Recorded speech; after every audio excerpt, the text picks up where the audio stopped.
Hi, my name is Jacob Muller, and I'm an Assistant Extension Professor here in Forestry and Natural Resources Extension at the University of Kentucky.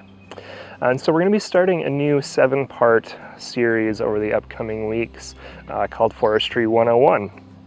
And so this is essentially just an introduction to forestry, why we manage forests, the terminology that we use when speaking to foresters, actually talking about management plans for our own forest and woodlands, and developing a silvicultural prescription for managing our forests, and then kind of tying it all together with thinking about future considerations for long-term sustainable management of these natural resources.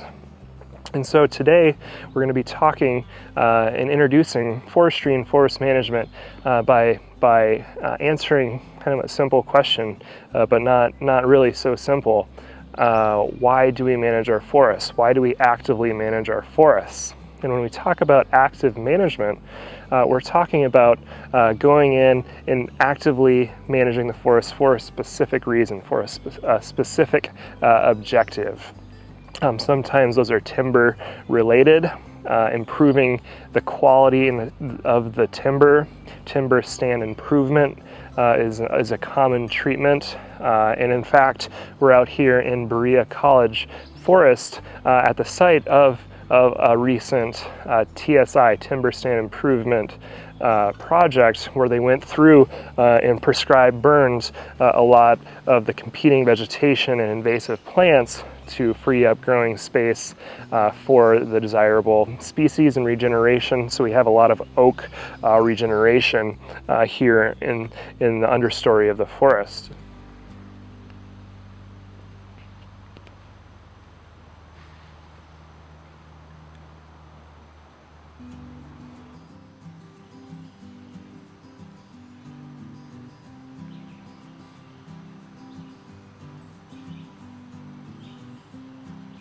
We also manage forests for non-timber reasons. We manage forests for water quality, for recreational opportunities, for wildlife habitat, and really just a general natural aesthetic of the forest.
You might hear the birds chirping here in the background. A healthy forest often maintains a healthy population of wildlife, which is a desirable characteristic for many forest and woodland owners.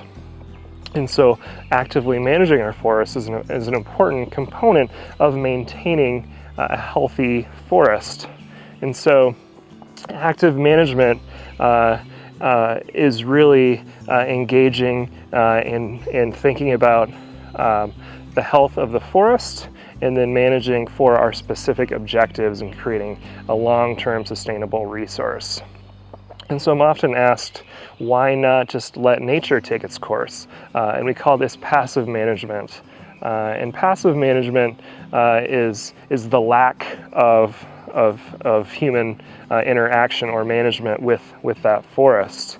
And I often reply, why don't we passively manage our forests, or why shouldn't we rather, is because humans have engaged with the forest for hundreds of years, particularly here in the eastern United States. And when we've engaged with that, it always hasn't been for the better, for the overall forest health of the forest.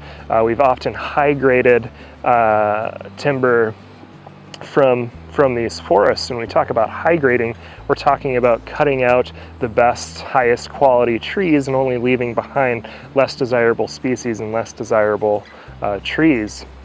And those ones that are left in the forest are the ones that are regenerating and repopulating the forest. And so we're left with a degraded genetic pool in the forest. Another reason that we actively manage our forests is because we're seeing a lot more invasive plants and insects and disease in these forests that are killing individual trees and entire stands of forest. And so when we're talking about active management for invasive plants, oftentimes we're talking about going in and mechanically treating those invasive plants by killing individual trees, and another option is using chemicals or chemical application with the use of herbicide to kill a lot of those invasive plants, thus freeing up room for our regenerating desirable species. Although Kentucky is heavily forested and natural regeneration is the preferred method for forest regeneration here in the region, sometimes it's necessary to plant to species. Oftentimes we do this because we're lacking our desired species in this particular forest or in a particular forest. We're trying to establish afforestation of cropland that had previously been forest, and now we're returning that or afforesting it back to forested land. And so oftentimes we'll plant. And so planting approaches and management of seedlings as they develop and controlling those species or those seedlings and controlling them from invasive and competing vegetation is all part of an active management plan for your forest or future forest. And so all these things combined are reasons why it's important and why we manage our forests. So to kind of recap, we manage our forests because our forests are currently, for the most part, functioning outside their natural function or natural range of variability. And that range of variability is how they respond and interact with different disturbances. And different disturbances in this region often include fire, insects and diseases, and as well as invasive plants. That is a disturbance that affects the forest and how a healthy forest may function.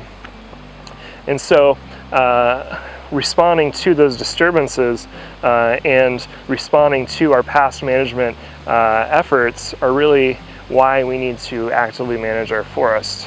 For forest health, for water, for recreation, for wildlife habitat, and really just to enjoy this natural aesthetic or return the forest to this natural aesthetic that it might be currently lacking. And so over the course of the upcoming weeks, we're going to talk about and really drive home this idea that we need to actively manage our forests for forest health. But I hope that you'll join me in the upcoming weeks. I look forward to interacting and engaging with all of you as we go on this adventure together. So thank you for joining me, and I will see you in the weeks to come. All right, thanks. Bye.